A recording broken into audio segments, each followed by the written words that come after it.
Ignition sequence start. 6, 5, 4, 3, 2, 1, 0. Liftoff. We have a liftoff.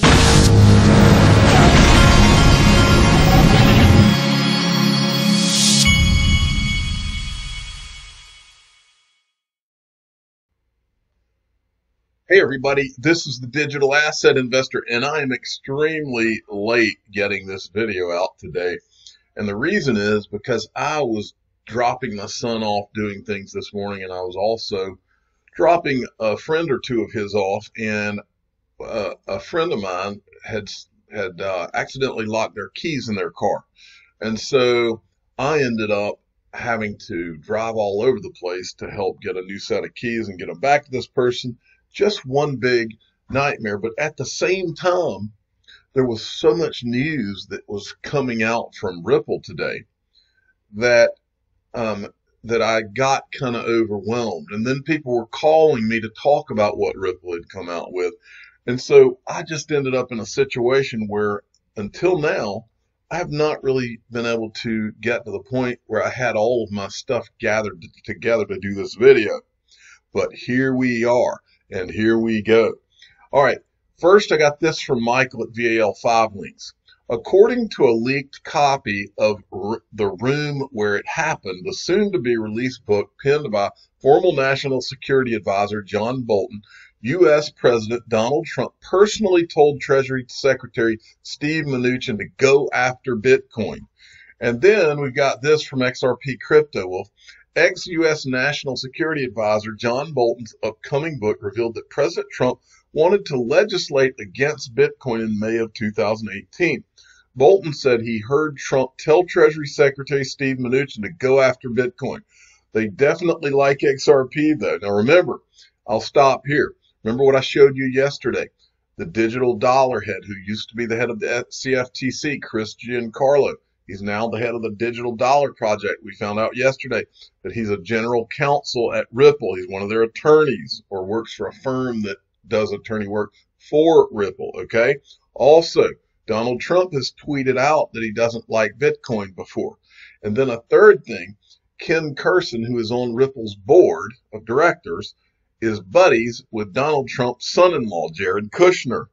And I have pictures that I've shown on this channel of Ken Kurson in the Oval Office. I've also shown you pictures of Ken Kurson in a box seat whispering into Ivanka Trump, Jed Kushner's and Donald Trump's daughter's ear.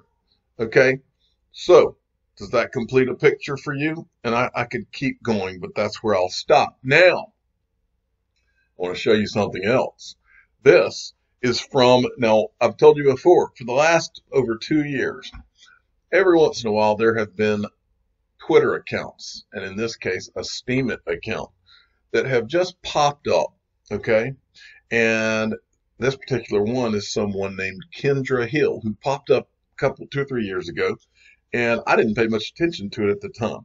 But in hindsight, now things pop back into my mind, and I'm like, whoa, wait a minute. And I'm going to show you a couple of them today, all right? This is the first one. Cryptocurrency will be made illegal. This has to do with what I just covered about Bitcoin.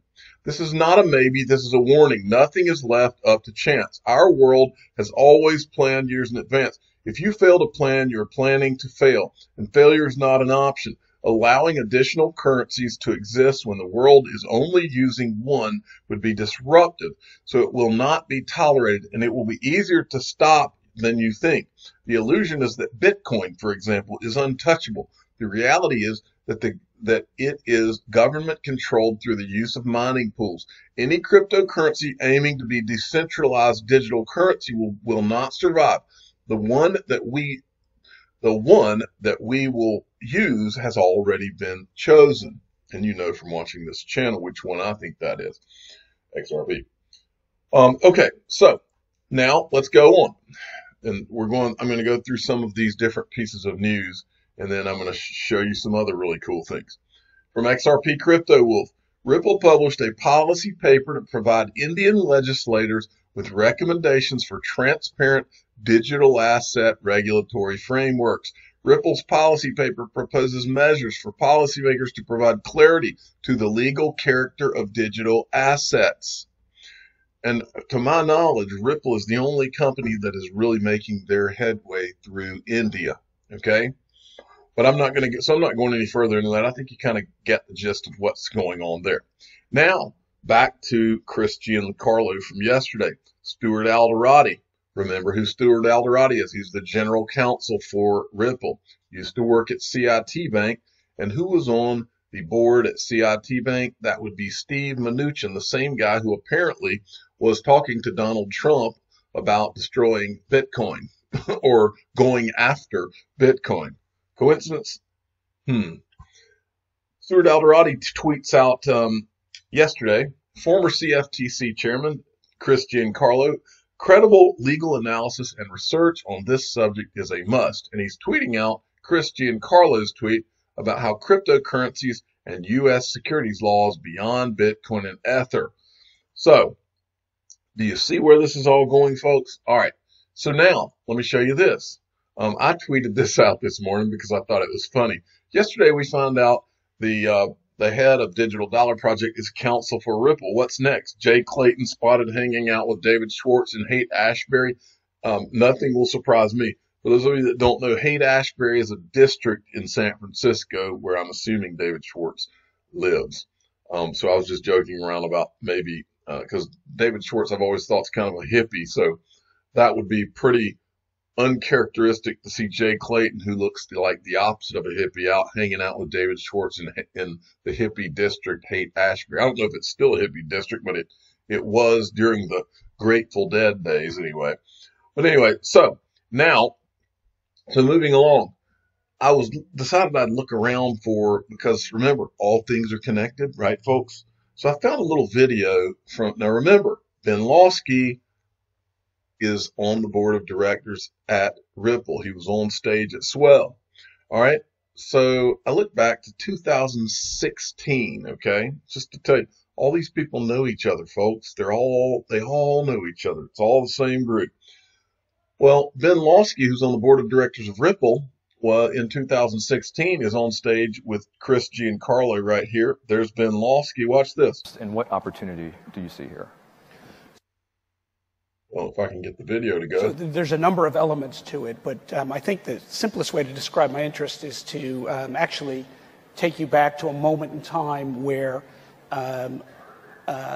it became clear to me that something like this, although I didn't know what it would be, was tremendously necessary. And that is in September of 2008, days before Lehman Brothers collapsed.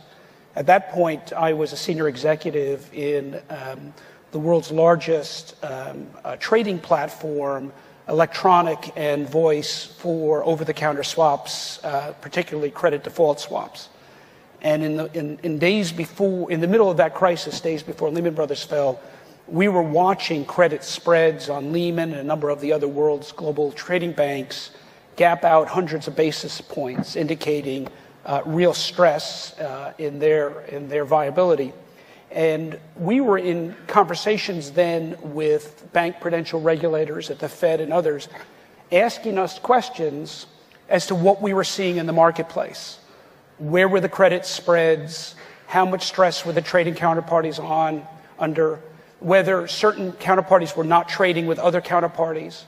Basically, what signals was the market giving the trading platforms that the regulators didn't have in their data sets?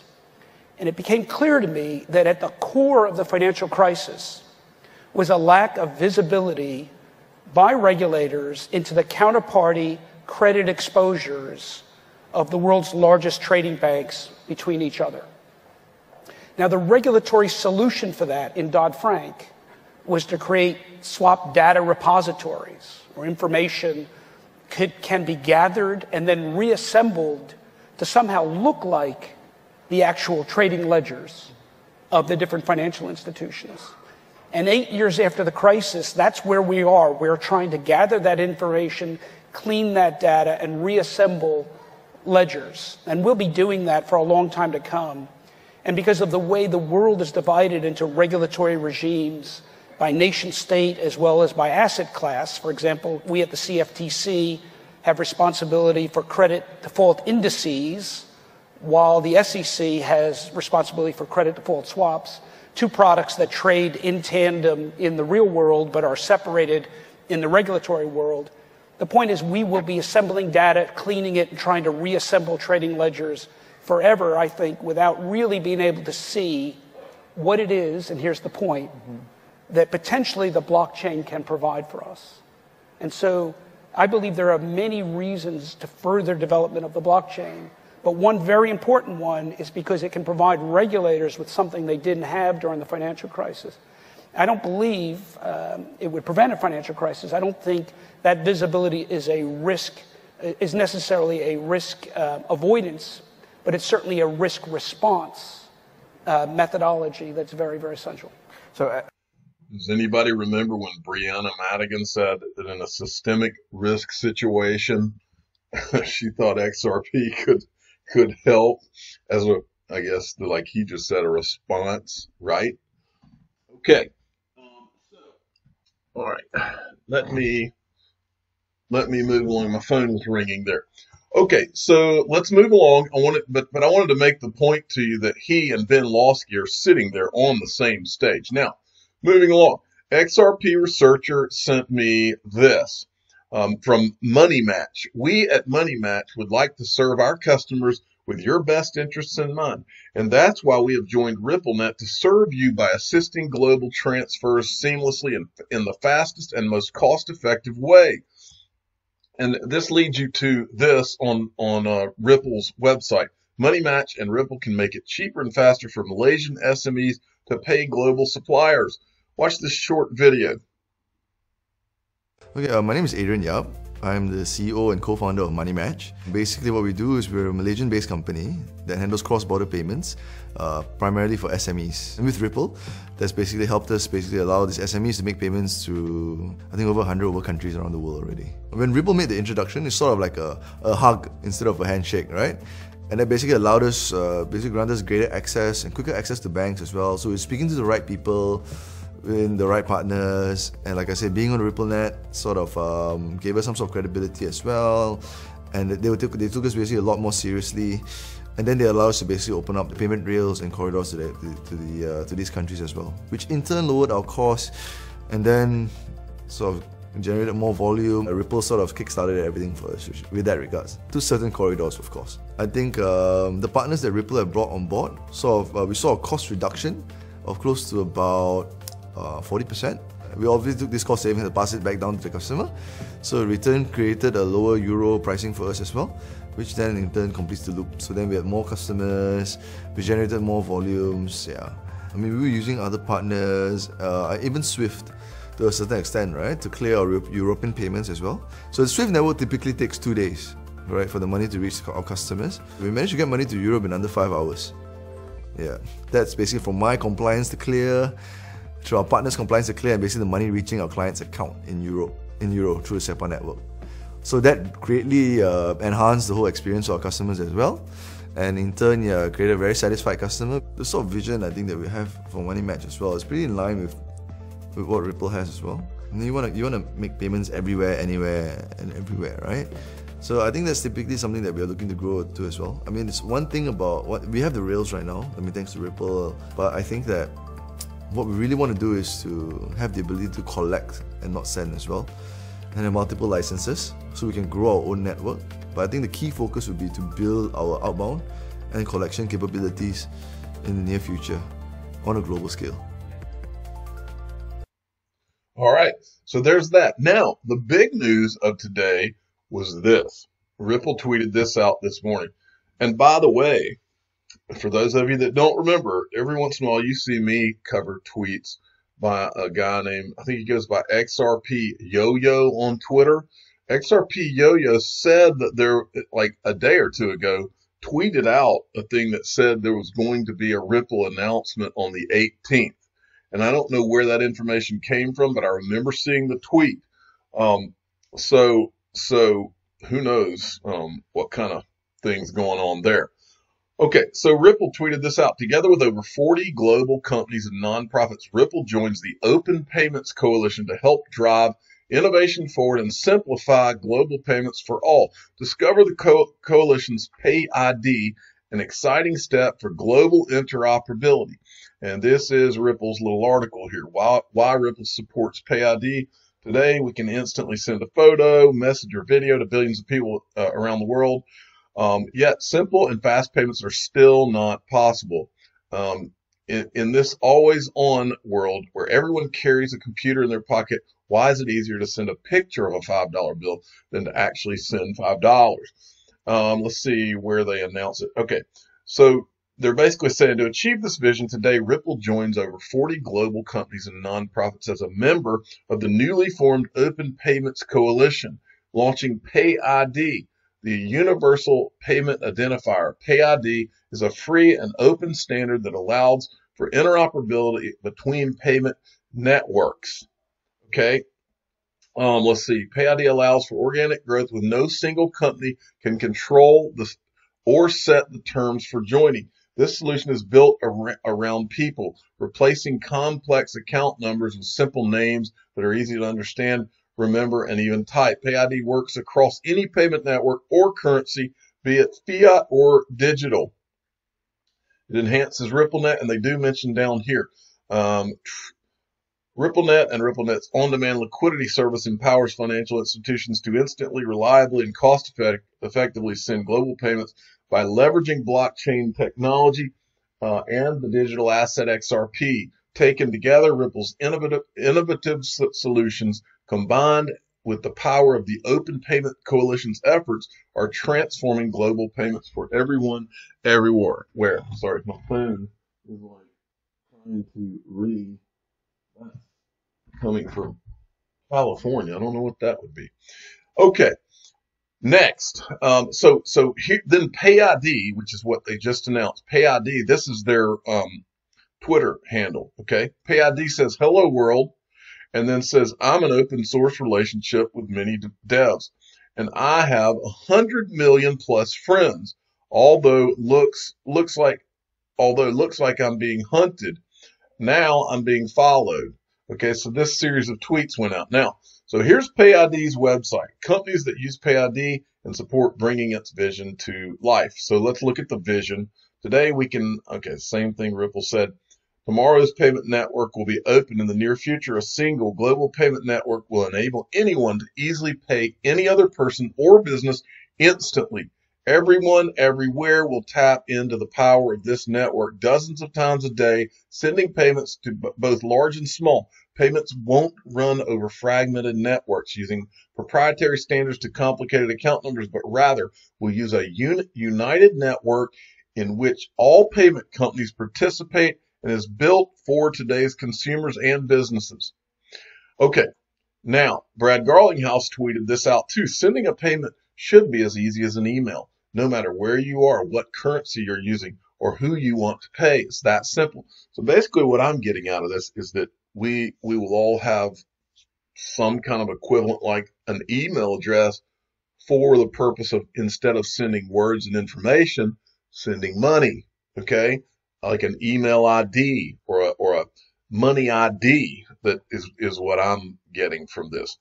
So then we had this was apparently a really big announcement, folks, because this was tweeted and retweeted. Ethan Beard tweeted it out. From fintechs to nonprofits, we're taking the core values of the internet to open up a whole new world of possibilities for global payments without the silos. And then Perfect Symmetry sent me this, where the Bread Wallet people sent it out as well. Now, let me see. I don't want to go to that yet. I want to go to this. Man, my phone is ringing. I don't know what's going on. Okay, so I want to go to this, and I want to show you the companies that are involved in this PayID. Let me check my text and make sure that nothing is weird going on. I'm going to, let's see here.